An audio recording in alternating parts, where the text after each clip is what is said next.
Pelo que sabemos, Akira Toriyama foi o principal idealizador de tudo relacionado à famosa saga Dragon Ball. Seria mesmo.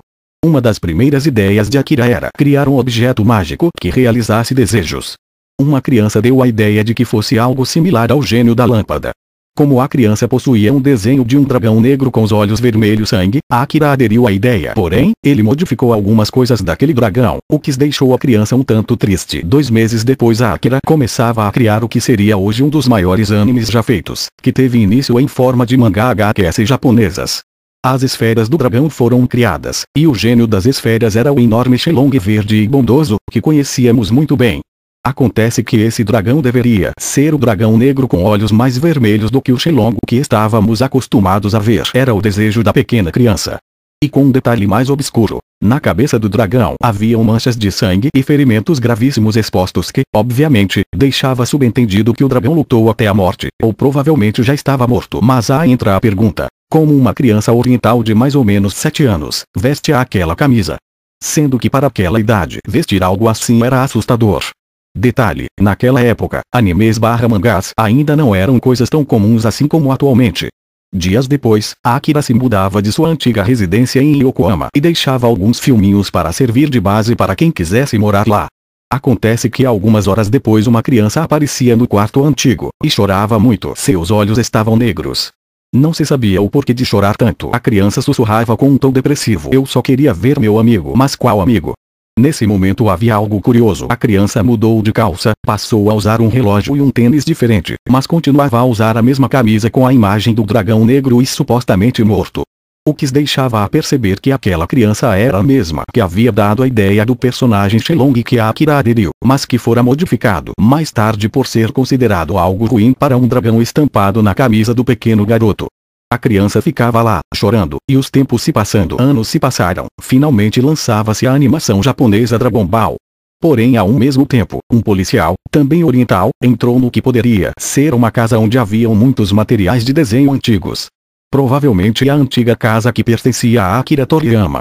O policial vasculhava a casa em busca de drogas de boa quantidade, pois era possível que aquela casa servisse para abrigo de traficantes ou yakuzas máfia japonesa.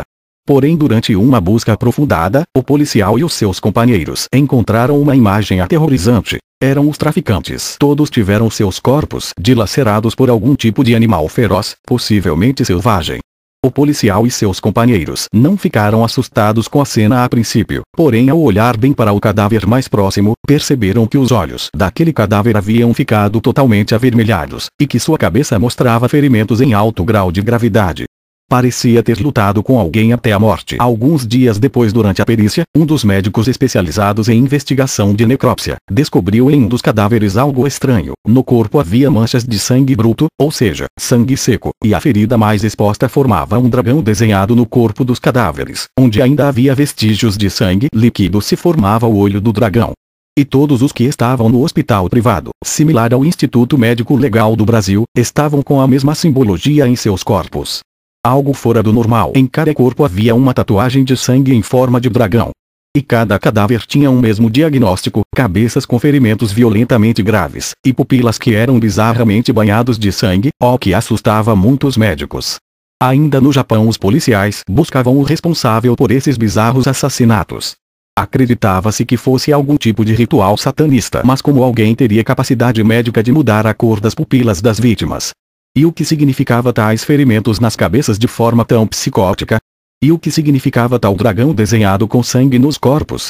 As famílias das vítimas relatavam que as vítimas desapareceram após o dia 14 de julho de 1998. Nessa época se passava uma reprise do filme do Dragon Ball, A Lenda de Shenlong no Densetsu, que aparentemente seria a primeira aparição do Supremo Dragão Shenlong, o famoso dragão que realizava desejos, quando as 7 esferas eram reunidas. A cada noite que se passava tal episódio, novos casos de desaparecimentos e assassinatos brutais e cenas de necromância extremamente bizarros aconteciam. Mas aonde estava aquela estranha criança, a que desejava que seu dragão da camisa, com ferimentos expostos e olhar macabro, fosse o verdadeiro Shenlong da série?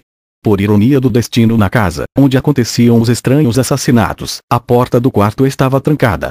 Mas mesmo após tantos anos haviam sons vindo de trás dessa porta, sons que lembravam um choro, mas não um choro de criança, mas sim um choro engrossado, um choro que parecia ser de algo que não era humano. Durante o choro um sussurro, uma frase era dita no quarto de forma macabra e melancólica, mas ainda com a voz grave: eu quero meu amigo, eu quero ver meu amigo.